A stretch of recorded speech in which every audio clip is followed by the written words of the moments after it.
Oh, hello, and how are you? I didn't see you there, but I'm glad you're here. Okay, let's go. I want to tell you a story that just literally happened last night, this past night. Today's Tuesday. It happened last night on a Monday, and I'm on campus. I go to the main building on campus, and it's my opinion, it's a new building. In my opinion, it's beautiful, and I love it.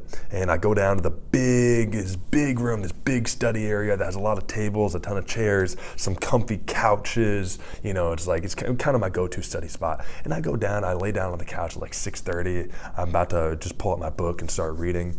But then clearly I didn't realize, I mean, it made sense because I was like kind of out of it all day, and I'm like, God, I think I'm just kind of tired. And somebody like said like, yo, what's up, Buck? In the cafeteria, and I just looked at him for like 2 seconds, and I'm like, oh, what's up, Declan? And it's like, I know that the guy's name's Declan, but like it took me a couple seconds to register what was going on because I was clearly just tired and out of it. And then it really hit me when I lay down on the couch at 6:30. I pass out for an hour and a half, wake up at 8 o'clock, and it was a deep, deep slumber, and I'm like, whoa, I'm going to be staying up a little bit late tonight, right? But man, then I start watching some YouTube clips. I just saw the Batman last week in theaters. Amazing, by the way, the new Batman. And so I'm watching some clips of some analysis, some commentary on it. And then, I'm eating some food. Next thing you know, it's 9 o'clock and I haven't even started reading. I'm like, oh my gosh, I got to get going. And then I pull up my book and oh my gosh, I read some of the two books that I'm reading right now. None of them not for school, just on my own time, just books that I want to be reading. I really enjoyed both of them,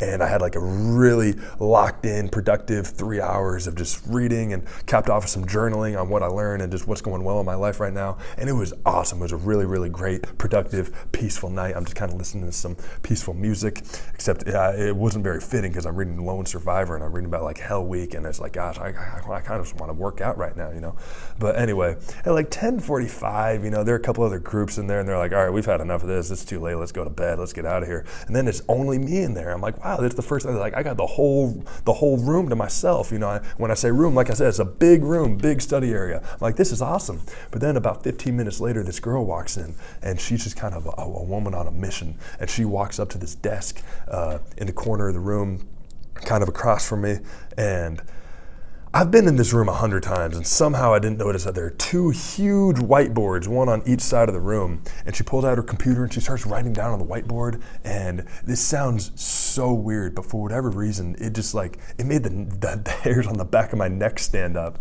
And I'm just reading my book, and in my peripherals, I just kind of see her writing on the whiteboard and writing a ton on the whiteboard. And I'm like, God, that's so cool. Like, she must have been studying for a test. I'm like, God, I got to steal that method. But I just have goosebumps, when I'm reading my book. I'm like, I don't know why, I just feel so peaceful right now, which is so weird. Yeah, like I said, bizarre story. And then I finish up. I pack up my stuff. I wanted to say something to her, like, hey, you studying for a test? I got to steal that method, or how's it going? Have a good night, something. I wanted to say something because it's just it's just the two of us in there for the last hour, and it's I know she's there, she knows I'm there. It's there's some intimate connection there.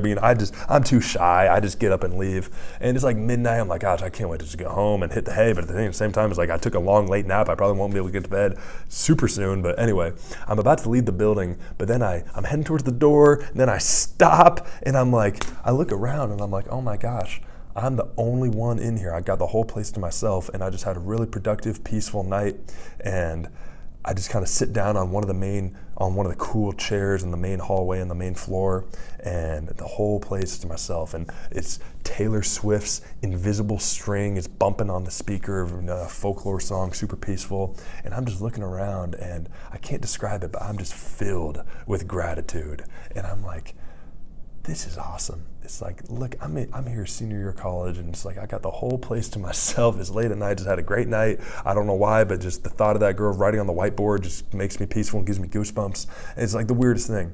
And I just kind of, just start smirking and just start smiling to myself. And it was just so awesome. I don't know what the word is. It sounds like such a doofus right now in this video, but I just felt so at peace. And I don't know how to describe it, but there's something about when you're just in the moment, just smiling to yourself, and you just have that, not only that big inner smile, but then just that smirk showing on the side of your face. And it's man, this is a happy moment right here.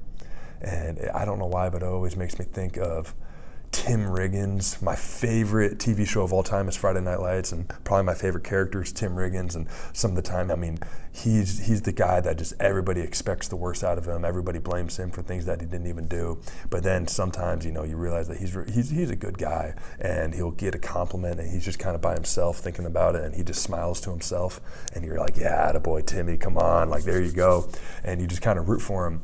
And it's like, man, there's something so powerful about Riggins' smile, his smirk, his self-smile. And you can tell that he's genuinely happy on the inside in that moment.